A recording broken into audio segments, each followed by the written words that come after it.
Good morning. Welcome to our channel, Raising Tiny Humans in a Tiny House. My name is Christy, and I am back home. We are back home from Lyons, Colorado. We got to spend 2 evenings at the Steel House, the tiny Steel House in WeeCasa, and I was pretty fortunate enough to go on a tour of 5 different homes.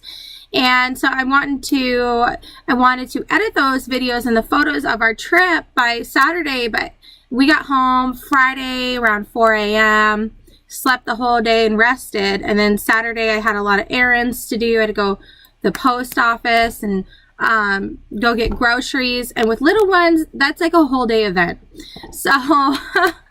So now it's Sunday and it's a rainy day in Iowa, and now I want to get back to my channel and talk to you about our WeeCasa trip.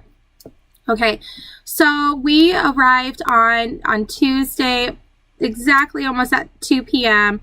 and WeeCasa's check-in time is 2 p.m. and your checkout time is 10 a.m. And so I already did a little video about checking in there, but let's talk about the tours that they provide there.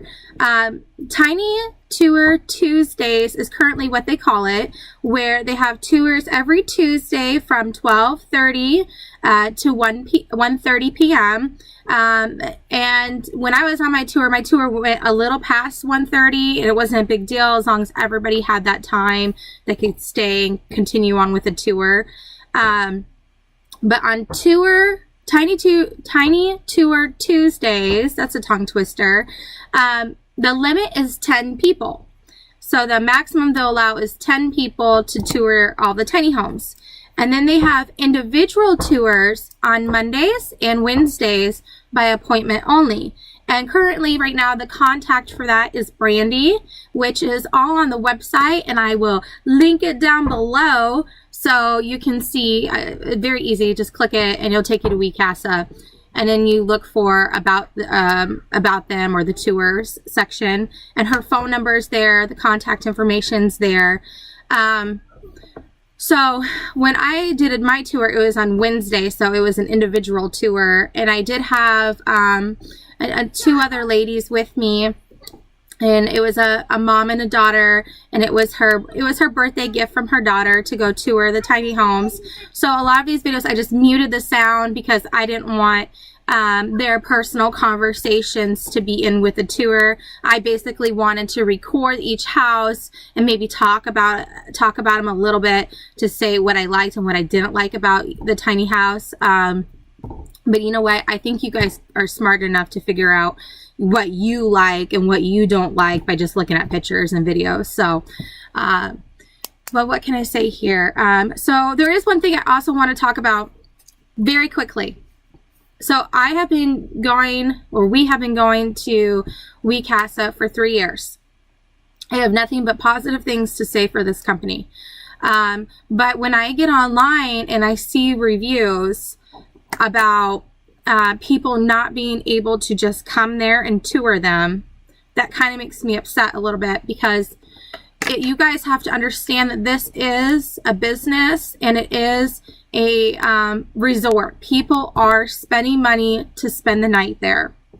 Do not expect to randomly show up on property and expect a tour of any sorts. Because if you were the one staying in the tiny house that you had paid for, you wouldn't want a bunch of strangers coming up and in and out of your tiny house or walking around. To me personally, I think that's just rude. So I was kind of disappointed to see reviews of people saying, well, nobody answered the phone call for an hour, so I just decided to drive there and show up and ask for a tour, and nobody wanted to help me. Of course not. No, they're running a business. There's people there that are checking in and checking out. There's families there. There's weddings going on. There's parties going on. Call and people will get back to you. I have never had an issue of them not contacting me back. I've never had an issue with them not solving any problems, though I did not have any problems this time where I stayed. The last time when we stayed in one, I mentioned this before, my hot water ran out or some sorts. I lost hot water, but the person who was maintaining the tiny homes at that time quickly came out and came to our house and fixed our problem. So those reviews are really hard to intake, or just to understand that if you go to this place, don't expect a tour. Don't just show up and be like, can I come see the tiny homes? No, they have certain days for you. And you know what? If you do it the proper way by calling and booking a tour, guarantee you're going to like your time there way more than what you would get than just randomly showing up and them telling you no, and you have to drive all the way back home, however far that is for you. So that's a pet peeve I just wanted to say to people. Don't just show up. People are actually staying there. Let them have their peace. And another thing that they do is, I'll show a little, I think I have a little clip of it or a picture of it. There is gates on one side of the road. So there's one way you go in and there's the way you exit. And the exit has a gate, which they usually close off to try to stop people from trafficking coming in. And I bet you when they first opened, they probably had a lot of problems with people coming in and out, going to see what these tiny homes look like. And you guys also need to know that this is a narrow street, or a narrow road. So if you've ever been like at a campground and you know it's just like a one road, there's also children around here. Or, you know, in the WeeCasa, there's children. So imagine all of those cars coming just to see, oh, I want to see a tour. I just want to see it right now because I'm here in Lyons. And you have so much traffic going in and out, in and out. How pleasant of a place or how pleasant of a vacation is that? It's not. So I don't blame them at all for having, you know, saying no to you if you just randomly show up. I don't feel bad. Don't do that. That's just rude. So that's why, I mean, they have 3 out of 7 days a week they give tours. 3 out of 7 days, guys. Pick a day, call them. They'll call you back. Schedule something. Okay, now let's move on. So my tour guide, the current tour guide is Brandy, but Brandy did tell me that she was here from June to, I think, November. Like, they're about to leave.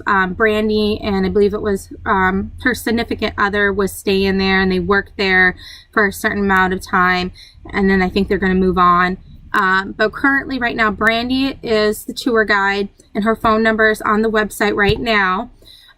Very helpful. She had a very thick binder with all of the information of each house, which house is for sale, which house isn't, and she had all of the names of the builders. And if you liked that particular model and you wanted it to be built, Miss Brandy would give you a flyer with that information so you could call them up. Now remember, just because a tiny house builder says this is estimated at $80,000, this particular house, doesn't mean it's exactly $80,000, because you can talk to the builder and say, hey, my budget is $100,000 or my budget is $60,000. This is what I want, or how can I cut things to get it down to 60? They could just build you a whole complete shell.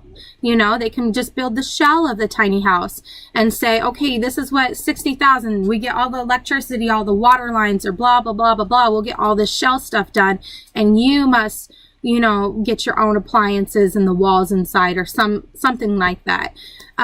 So Brandy was my tour guide. It was with 2 other ladies who were very nice.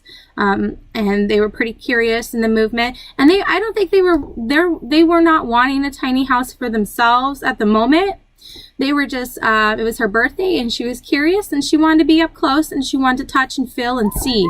And this is a great place to do that.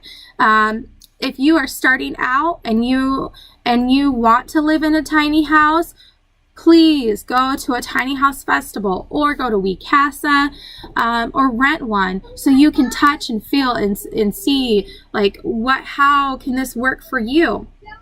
You know, what storage ideas? Okay, like, I have tons of shoes. Where am I going to put all my shoes in my tiny house? Or if you're a gentleman and you have like a bunch of work tools, or if you're a gamer like our family is, you know, you need to think about these things while you are in these tiny homes, while you're touring them or staying in them.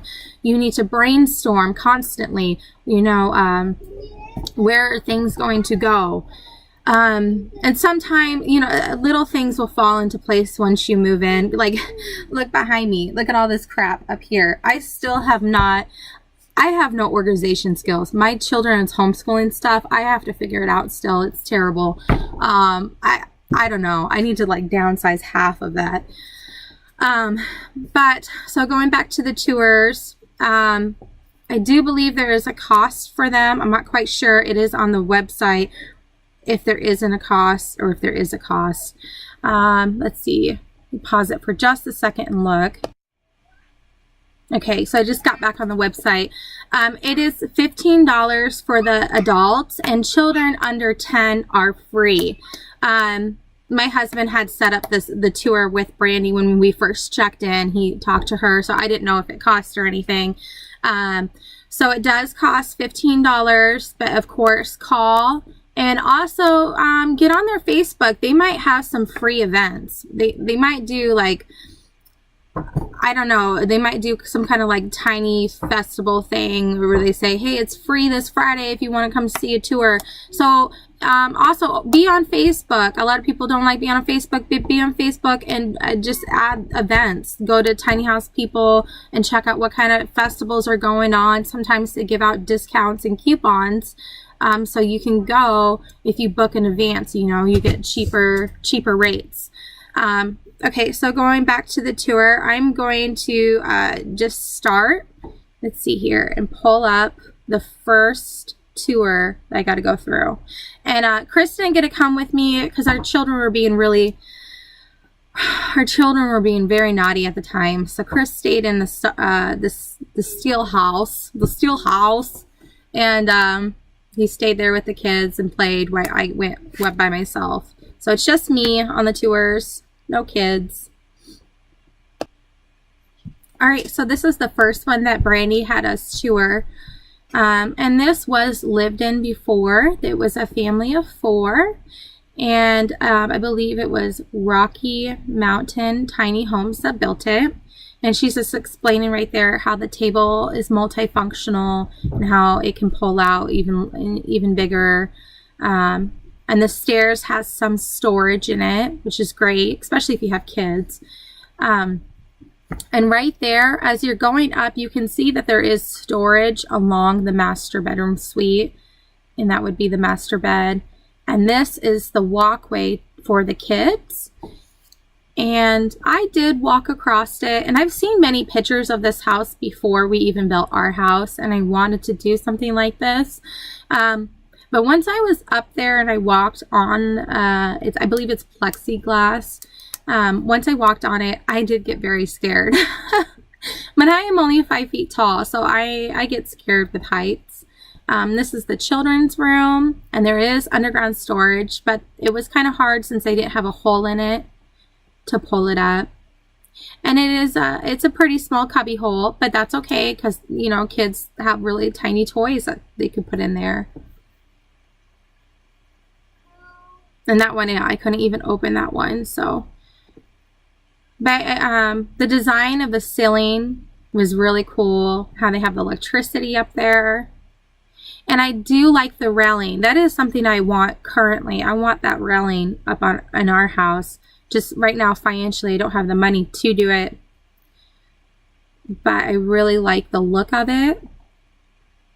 And it felt safe to me. And there's Brandy. Brandy is in the blue shirt, and she's talking about the house and telling us about how they lived there before, and then they just moved on. And there's the storage. See, they have the little holes in them, so it was much easier to pick up and lift. And then those are porthole windows, which is very clever.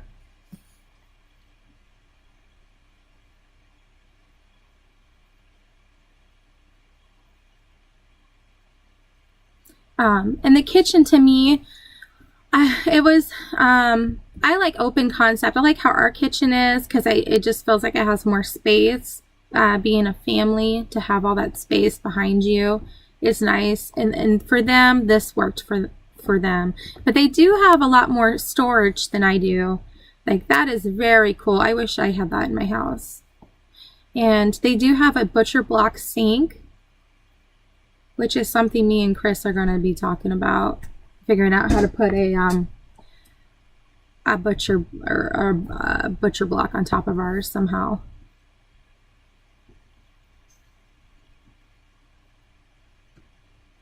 And they did have a wooden stove. And this, in their real life, when they lived in it, this is where their closet would be with their clothes. So if you're staying at WeeCasa, you have a lot of storage space, which is nice. If you're thinking about building one, this is their closet. And they would have their washer and dryer machine there too.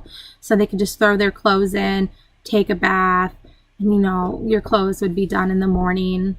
And they have a beautiful bay window in the very back, which that could be added to any tiny house. And it's a very clever idea having that window there.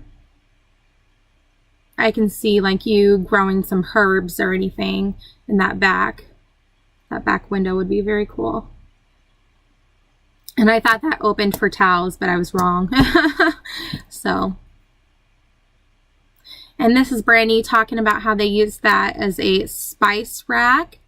Or for, you know, extra storage, and it was very easy to open. It's all chained and locked by twisting those two blocks on the ceiling. And then there's one in the back room that they use, and I'm assuming they probably use that for clothes soap for little ones. And just to let you know, I put the link down below for who built this house, who built this house. It was Rocky Mountain Tiny Homes. I put the link down below so you can check their website out too. Okay, so now we're continuing on with the tour. And these ladies, they brought paper and pens so they can write down, take notes. Be sure to do that. You know, she gives out flyers and talks about what's for sale, but she also might give you some good ideas. So bring a notebook and a pen and write down some things. The next house that we got to go into is called the Nun's House, and I will put a link down below so you can see who the builder was and have some more details from the builder. And Brandy's just talking about how wide it is. It is 12 feet wide, and I believe it's 9'6" for height. Of course, so this one would require like a special pass to travel, which Brandy's talking about right now, about how easy it is you could get to get transportation for this. So that's something you would have to check out within your state to see what kind of things or requirements you would need to transfer this house since it's wide. Anything above 8 feet wide, I believe you need to look in what kind of restrictions you have. So being wide gives you a lot more space to spread out. Personally, I don't think this would be a family house. It would kind of be hard to have this as a family house. As a single or a couple house, I think this would be a great idea. They did put a lot of thought into it. Like this is, you know, they have the heater there, and inside is their closet, which I do believe that is an air conditioner, but a small air conditioner, or maybe it's a dehumidifier unit. That could be it. Because on the website on WeeCasa, they say that this particular home does not have an AC, but it does have a ceiling fan. And they do have a small bathtub in here, which is pretty cute and clever. And if you want a tub for your tiny house, you could always buy the RV bathtub, which is maybe $100, $200. It's very cheap, and have it ordered to you, and then you just put tile around your bathroom. So you still have a bathtub of some sort. Brandy's showing how they didn't waste any space. Right there is for blankets and pillows. And so that couch, what she said, it's a bed, and also down below, I believe that's a queen size bed that you can pull out for sleeping arrangements. And there is the typical tiny house table. Almost every tiny house person owns that table from IKEA, and we owned it, but we chopped ours up and we screwed ours onto the wall now. And these are IKEA, I believe these are IKEA cabinets. a lot of tiny homes. Every picture you look at, you can at least find something of IKEA, which is not a bad thing. I love IKEA. I love going there. Okay, so this next house that I got a tour is called Rocky Waters, and the builder is also Rocky Mountain Tiny Homes, which the link is down below. And as you can see, this is a like a V-neck trailer. I always call them V-neck trailers. They might be called something different. But right there, Brandy is explaining how they used a recycled bicycle part to make a table out of it so it can slide back and forth. And just look at all the storage. For this unit, they only have a window AC. And right there is where your washer and dryer unit, your combo would be. They do have a smaller bathroom in this one. But they do have a lot of storage. Very nice tile. No tub, but that's all right. Not everybody needs a tub. Your water heater, your electric there, your kitchen, and your fridge. And now I can see how that ladder would be a pain in the butt to deal with while you're in the kitchen. Because my ladder currently is in my kitchen and my kids go up and down all the time. And all of these stairs have pull-out drawers. Storage underneath the bed. You know, that could easily be a parent's master bedroom, and you could put a curtain up or a wall up. And then they have a TV that slides so you can watch TV, and a bedroom across the way. That easily could be a master bedroom for the parents, and the kids could sleep in the loft across.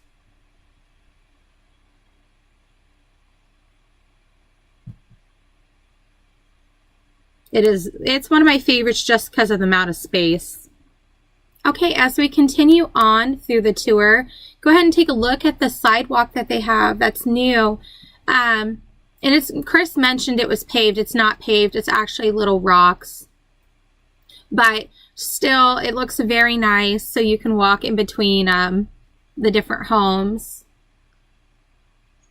And this next one is called the Lily Pad, and it is 24 feet long, and it is eco-conscious. It's an eco-conscious build, and who built this house was Loving Family and Friends. She actually, or the person who built this house, has a website, which I will link below, so you can read the story and see how they built it and check out all the pictures.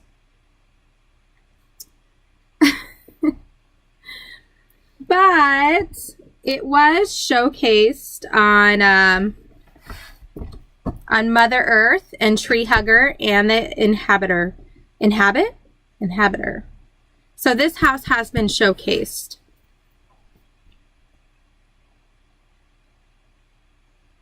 And it's a fun house. It's the design and the character in this house is very cool.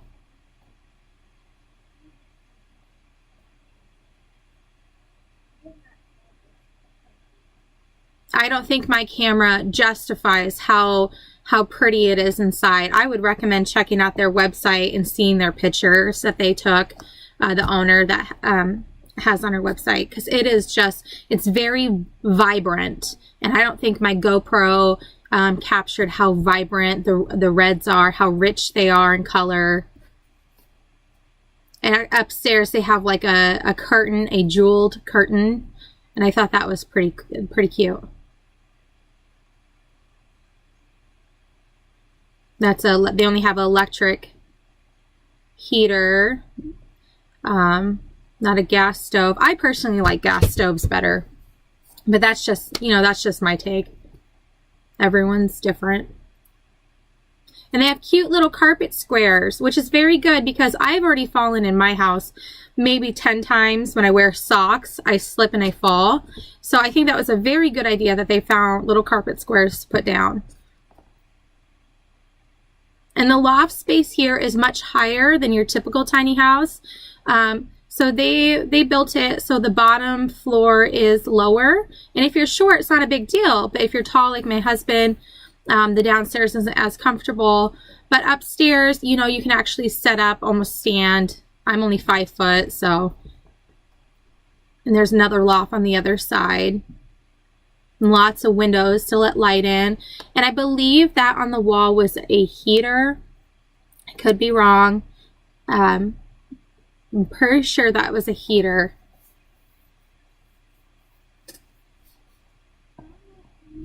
And then this would be fun for a kid's room.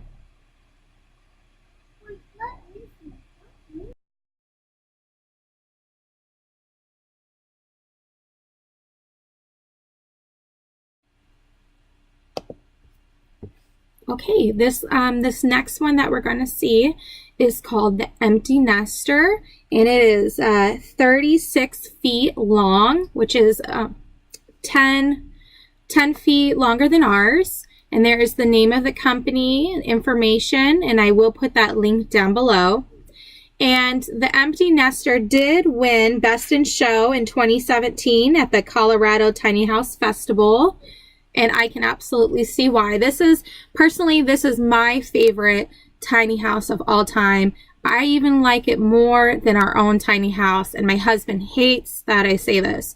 But to be real, as a family of 4, this house is very practical. I love it. I love the amount of space and privacy and storage in this house. And so you're going to see why. When you first walk in, you walk into the kitchen, and it has a microwave. Your mini split is up above. And it is designed as a farmhouse, which personally, I don't like. You know, you guys know I don't like Iowa very much, and I'm not really a country person, but I do like this house. I know it's all farm and country life, these are things I do not like, but I actually fell in love with this house. I like the style a lot. I like how clean it is. It has a mini dishwasher. The countertops were just absolutely gorgeous.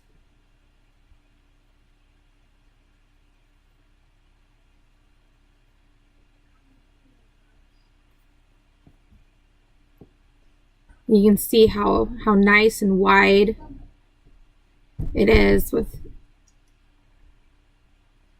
all the space. Trying to think. There's a bed coming up I wanted to show you guys. Okay, so you see the bed up there? That's where, if I had this house, that's where my kids would sleep. And there's the typical IKEA couch that everyone buys.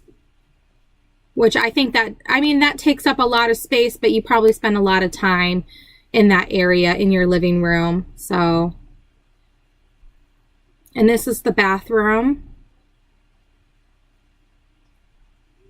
And Brandy said behind me, let's see if I get a view of it, that box right there is where you put your washer and dryer combo.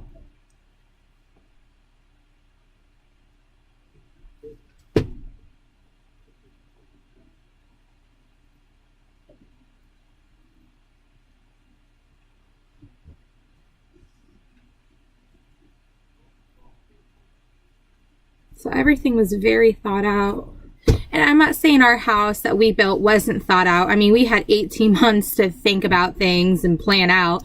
But when we started, nobody was making larger tiny homes. You know, nobody was making 35, 36 foot tiny homes when we were building and planning. So when we bought our trailer is what it was going to be. We weren't exchanging it or anything like that.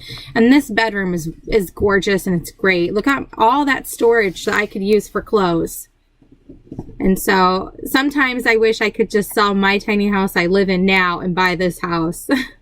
And there's a door for privacy, and you can stand up in that space. You can stand. I love this house. Maybe I can talk my husband into buying it and selling this one. But I literally love this house because it's perfect for families. Which is weird because it's called the Empty Nester. I don't know. To me, it looks like more of a house for your family.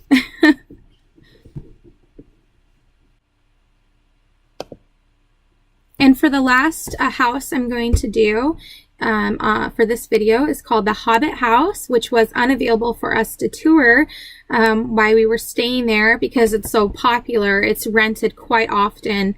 And you can see why with all the character it has in it. It's a very, very cute house. This was my children's favorite house to go look and peek inside the windows. I know that's awful, but my kids just loved it. They thought it was very, very creative.